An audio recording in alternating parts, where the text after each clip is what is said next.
All right, today we're jumping into a really profound spiritual idea from the works of this witness T. Elsant. It's one of those principles that starts with an ancient story you think you know, but it completely challenges our modern ideas about ownership and control. So let's dive right in. And we're starting right in the thick of it. I mean, can you imagine a more intense moment? Abraham, up on a mountain, preparing to sacrifice Isaac, the son he waited his entire life for. We all know this story, right? The ultimate test of faith. But what if there's something else going on here? A much, much deeper revelation hidden just beneath the surface.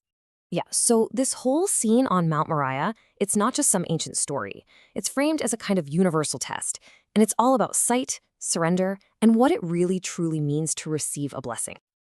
And that really brings us to the core question, doesn't it? When a person is brought to their absolute limit, to the point of giving up the one thing that is most precious to them, what is revealed? What kind of insight do you gain right there on that precipice? Well, the whole meaning behind this intense trial, it all boils down to one powerful idea: surrender.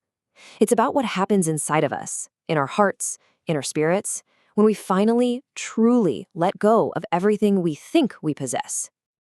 And just to be clear, we're not talking about seeing with our physical eyes here. This is a much deeper kind of sight, a spiritual understanding.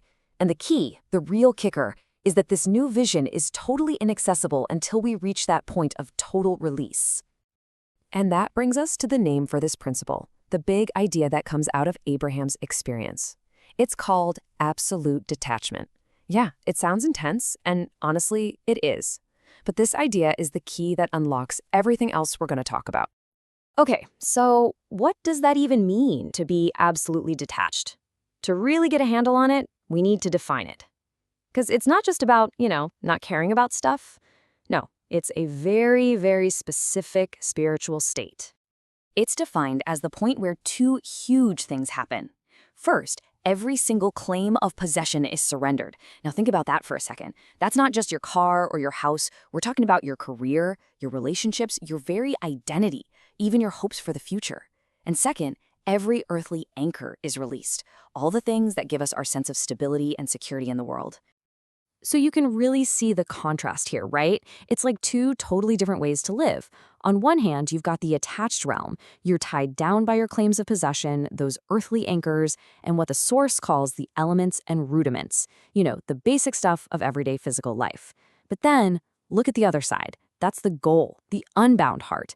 Everything is surrendered, released. It's a huge shift from being tied down to being truly free. So this suggests it's not just a switch you flip. It's a process, a clear progression.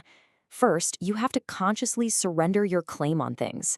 Then, you actively release the anchors that hold you. And the final result of that is a detachment from this realm, which, boom, opens up a whole new perspective.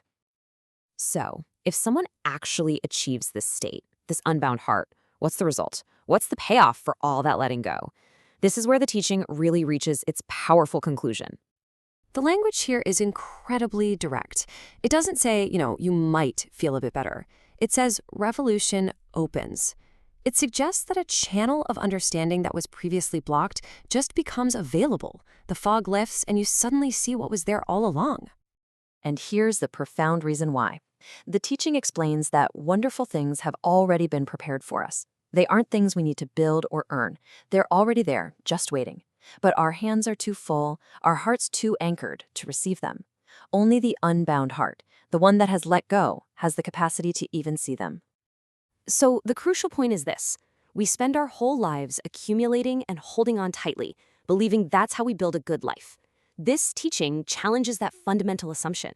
It argues that true sight, true blessing, it only comes when we have the courage to finally open our hands and let go completely. And that leaves us with a challenging personal question. Without going to the extreme of Mount Moriah, what is one anchor in your own life, maybe an expectation, a possession, a fear, that you could begin to release today to see what revelation might open up for you?